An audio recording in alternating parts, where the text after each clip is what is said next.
వచ్చే నెల 27న MLC elections మండలి ఎన్నికల షెడ్యూల్ రిలీజ్. నోటిఫికేషన్ నామినేషన్ స్వీకరణ ఫిబ్రవరి 3 అట. నామినేషన్లకు చివరి తేదీ ఫిబ్రవరి 10. నామినేషన్ల పరిశీలన 11వ తారీఖు. ఉపసంహరణకు చివరి గడువు 13వ తారీఖు. పోలింగ్ ఫిబ్రవరి 27 ఉదయం 8 గంటల నుంచి సాయంత్రం 4 గంటల వరకు. ఓట్ల లెక్కింపు మార్చి 3నట. సో 3వ తారీఖు నాడు నామినేషన్ల స్వీకరణ స్టార్ట్ అవుతుంది.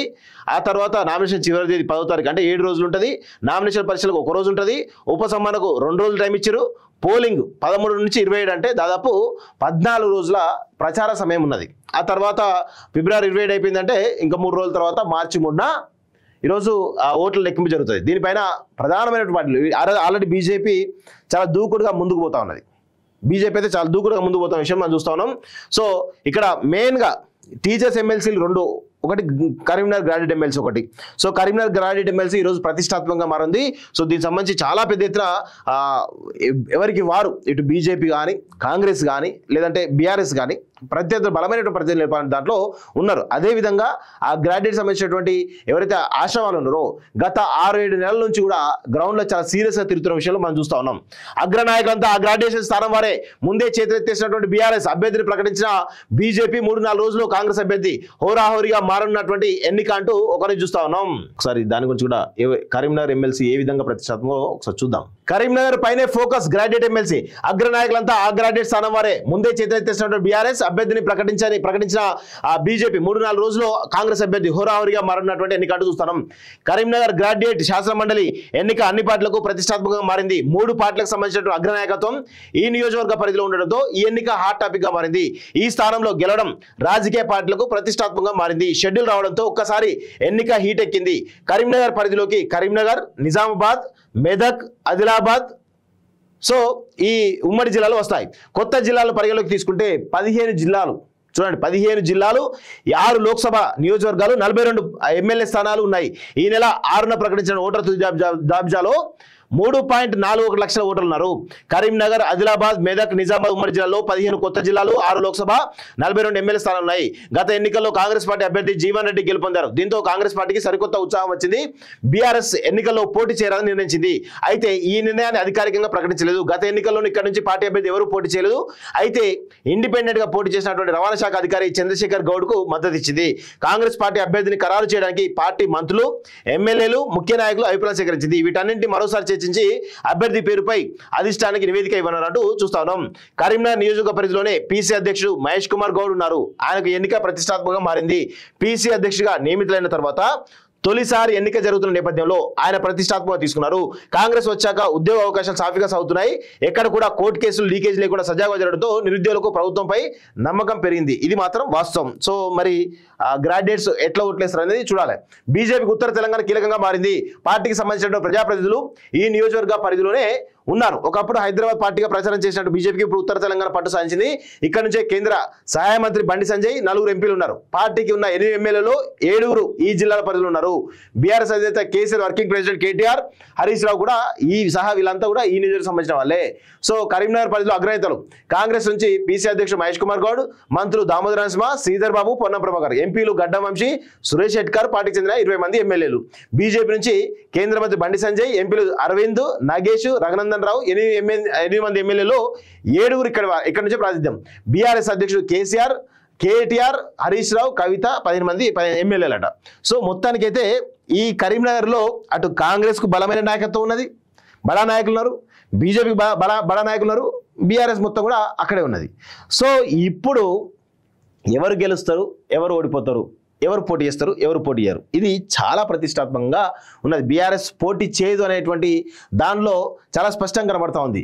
సో ఇక కరీంనగర్లో బీజేపీ అదేవిధంగా వర్సెస్ కాంగ్రెస్ ఫైట్ అనేది చాలా బలంగా జరగబోతుంది. ఇది తర్వాత చాలా క్లారిటీ ఇంకో 2-3 రోజుల్లో క్లారిటీ వచ్చే అవకాశంగా కనబడతా ఉంది. వచ్చే నెల 27న ఎమ్మెల్సీ ఎలక్షన్స్ మండలి ఎన్నికల షెడ్యూల్ రిలీజ్. నోటిఫికేషన్ నామినేషన్ స్వీకరణ ఫిబ్రవరి 3 అట. నామినేషన్లకు చివరి తేదీ ఫిబ్రవరి 10. నామినేషన్ల పరిశీలన 11వ తారీఖు. ఉపసంహరణకు చివరి గడువు 13వ తారీఖు. పోలింగ్ ఫిబ్రవరి 27 ఉదయం 8 గంటల నుంచి సాయంత్రం 4 గంటల వరకు. ఓట్ల లెక్కింపు మార్చి 3 నాట. సో 3వ తారీఖు నాడు నామినేషన్ల స్వీకరణ స్టార్ట్ అవుతుంది. ఆ తర్వాత నామినేషన్ చివరి తేదీ 10వ తారీఖు, అంటే 7 రోజులు ఉంటుంది. నామినేషన్ పరిశీలనకు 1 రోజు ఉంటుంది. ఉపసంహరణకు 2 రోజులు టైం ఇచ్చారు. పోలింగ్ 13 నుంచి 27, అంటే దాదాపు 14 రోజుల ప్రచార సమయం ఉన్నది. ఆ తర్వాత ఫిబ్రవరి 27 అయిపోయిందంటే ఇంకా 3 రోజుల తర్వాత మార్చి 3న ఈరోజు ఓట్ల లెక్కింపు జరుగుతుంది. దీనిపైన ప్రధానమైనటువంటి పార్టీలు ఆల్రెడీ బీజేపీ చాలా దూకుడుగా ముందుకు పోతా ఉన్నది. బీజేపీ అయితే చాలా దూకుడుగా ముందుకు పోతున్న విషయం మనం చూస్తా ఉన్నాం. సో ఇక్కడ మెయిన్గా టీచర్స్ ఎమ్మెల్సీలు 2, ఒకటి కరీంనగర్ గ్రాడ్యుయేట్ ఎమ్మెల్సీ ఒకటి. సో కరీంనగర్ గ్రాడ్యుయేట్ ఎమ్మెల్సీ ఈరోజు ప్రతిష్టాత్మకంగా మారింది. సో దీనికి సంబంధించి చాలా పెద్ద ఎత్తున ఎవరికి వారు ఇటు బీజేపీ కానీ కాంగ్రెస్ కానీ లేదంటే బీఆర్ఎస్ కానీ ప్రత్యర్థులు బలమైనటువంటి ప్రత్యర్థులు దాంట్లో ఉన్నారు. అదేవిధంగా ఆ గ్రాడ్యుయేట్ సంబంధించినటువంటి ఎవరైతే ఆశావాళ్ళు ఉన్నారో గత 6-7 నెలల నుంచి కూడా గ్రౌండ్లో చాలా సీరియస్గా తిరుగుతున్న విషయంలో మనం చూస్తూ ఉన్నాం. అగ్రనాయకులంతా ఆ గ్రాడ్యుయేషన్ స్థానం వారే ముందే చేతులెత్తేసినటువంటి బీఆర్ఎస్ అభ్యర్థిని ప్రకటించిన బీజేపీ 3-4 రోజులు కాంగ్రెస్ అభ్యర్థి హోరాహోరీగా మారనున్నటువంటి ఎన్నిక అంటూ ఒకరిని చూస్తా ఉన్నాం. ఒకసారి దాని గురించి కూడా కరీంనగర్ ఎమ్మెల్సీ ఏ విధంగా ప్రతిష్టాత్మకో ఒకసారి చూద్దాం. కరీంనగర్ పైనే ఫోకస్ గ్రాడ్యుయేట్ ఎమ్మెల్సీ. అగ్రనాయకులంతా ఆ గ్రాడ్యుయేట్ స్థానం వారే ముందే చేతులెత్తేసినటువంటి బీఆర్ఎస్ అభ్యర్థిని ప్రకటించిన బీజేపీ 3-4 రోజులు కాంగ్రెస్ అభ్యర్థి హోరాహోరీగా మారినటువంటి ఎన్నిక అంటూ చూస్తున్నాం. కరీంనగర్ గ్రాడ్యుయేట్ శాసన మండలి ఎన్నిక అన్ని పార్టీలకు ప్రతిష్టాత్మకంగా మారింది. 3 పార్టీలకు సంబంధించిన అగ్రనాయకత్వం ఈ నియోజకవర్గ పరిధిలో ఉండడంతో ఈ ఎన్నిక హాట్ టాపిక్ గా మారింది.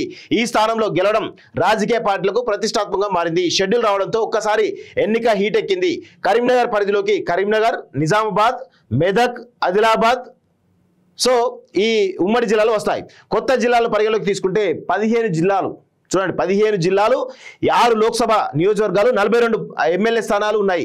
ఈ నెల 6న ప్రకటించిన ఓటర్ తుది జాబితాలో 3.41 లక్షల ఓటర్లు ఉన్నారు. కరీంనగర్, ఆదిలాబాద్, మెదక్, నిజామాబాద్ ఉమ్మడి జిల్లాలో 15 కొత్త జిల్లాలు, 6 లోక్సభ, 42 ఎమ్మెల్యే స్థానాలు ఉన్నాయి. గత ఎన్నికల్లో కాంగ్రెస్ పార్టీ అభ్యర్థి జీవన్ రెడ్డి గెలుపొందారు. దీంతో కాంగ్రెస్ పార్టీకి సరికొత్త ఉత్సాహం వచ్చింది. బీఆర్ఎస్ ఎన్నికల్లో పోటీ చేయాలని నిర్ణయించింది. అయితే ఈ నిర్ణయాన్ని అధికారికంగా ప్రకటించలేదు. గత ఎన్నికల్లో ఇక్కడ నుంచి పార్టీ అభ్యర్థి ఎవరూ పోటీ చేయలేదు. అయితే ఇండిపెండెంట్ గా పోటీ చేసినటువంటి రవాణా శాఖ అధికారి చంద్రశేఖర్ గౌడ్ కు మద్దతు ఇచ్చింది. కాంగ్రెస్ పార్టీ అభ్యర్థిని ఖరారు చేయడానికి పార్టీ మంత్రులు, ఎమ్మెల్యేలు, ముఖ్య నాయకులు అభిప్రాయం సేకరించింది. వీటన్నింటినీ మరోసారి చర్చించి అభ్యర్థి పేరుపై అధిష్టానానికి నివేదిక ఇవ్వనున్నట్టు చూస్తా ఉన్నాం. కరీంనగర్ నియోజకవర్గ పరిధిలోనే పీసీ అధ్యక్షుడు మహేష్ కుమార్ గౌడ్ ఉన్నారు. ఆయనకు ఎన్నిక ప్రతిష్టాత్మకంగా మారింది. పీసీ అధ్యక్షుడిగా నియమితులైన తర్వాత తొలిసారి ఎన్నిక జరుగుతున్న నేపథ్యంలో ఆయన ప్రతిష్టాత్మకంగా తీసుకున్నారు. కాంగ్రెస్ వచ్చాక ఉద్యోగ అవకాశాలు సాఫీగా సాగుతున్నాయి. ఎక్కడ కూడా కోర్టు కేసులు లీకేజ్ లేకుండా సజావుగా జరగడంతో నిరుద్యోగులకు ప్రభుత్వంపై నమ్మకం పెరిగింది. ఇది మాత్రం వాస్తవం. సో మరి గ్రాడ్యుయేట్స్ ఎట్లా ఓట్లేస్తారు అనేది చూడాలి. బీజేపీకి ఉత్తర తెలంగాణ కీలకంగా మారింది. పార్టీకి సంబంధించిన ప్రజాప్రతినిధులు ఈ నియోజకవర్గ పరిధిలోనే ఉన్నారు. ఒకప్పుడు హైదరాబాద్ పార్టీగా ప్రచారం చేసినట్టు బీజేపీకి ఇప్పుడు ఉత్తర తెలంగాణ పట్టు సాధించింది. ఇక్కడ నుంచే కేంద్ర సహాయ మంత్రి బండి సంజయ్, 4 ఎంపీలు ఉన్నారు. పార్టీకి ఉన్న 8 ఎమ్మెల్యేలు 7 ఈ జిల్లాల పరిధిలో ఉన్నారు. బీఆర్ఎస్ అధినేత కేసీఆర్ వర్కింగ్ ప్రెసిడెంట్ కేటీఆర్, హరీష్ రావు కూడా వీళ్ళంతా కూడా ఈ నియోజకవర్గం సంబంధించిన వాళ్ళే. సో కరీంనగర్ పరిధిలో అగ్రనేతలు కాంగ్రెస్ నుంచి పీసీ అధ్యక్షుడు మహేష్ కుమార్ గౌడ్, మంత్రులు దామోదర నరసింహ, శ్రీధర్ బాబు, పొన్నం ప్రభాకర్, ఎంపీలు గడ్డం వంశీ, సురేష్ షెట్కర్, పార్టీకి చెందిన 20 మంది ఎమ్మెల్యేలు. బీజేపీ నుంచి కేంద్ర మంత్రి బండి సంజయ్, ఎంపీలు అరవింద్, నాగేష్, రఘునందన్ రావు, 8 మంది ఎమ్మెల్యేలు, 7 ఇక్కడ నుంచి ప్రాతినిధ్యం.